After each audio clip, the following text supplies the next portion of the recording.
Ito ang second part kung paano ako nagdodrawing ng skin tone o balat.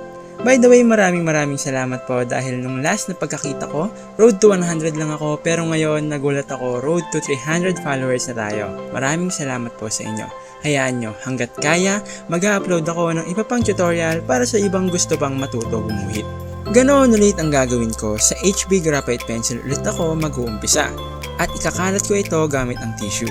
At sa paggamit ko ng tissue, sa unang layer ng HB ay medyo madiin ang pagkuskus ko rito. Pero sa second layer or ikalawang patong ng HB pencil ay medyo magaan na ang pagpunas ko gamit ang tissue. Yun ay para matakpan yung mga part na parang magaspang tignan at hindi smooth tignan. Next is yung sa dark spot niya. Kung sakali pa lang may makita kayong hindi pantay ang pagkakashade, ang ginagawa ko rito ay binubura ko gamit ang kneaded eraser. Ang kneaded eraser kasi ay binabawasan niya lang ang value ng shading, di tulad ng ibang pambura na pwedeng mag-cause ng pagkasira ng shading natin. At kung ako ang tatanungin, goods na gamitin ang kneaded eraser sa skin tone. Sabi ko din last video ay nakadepende sa reference ang pencil na gagamitin mo.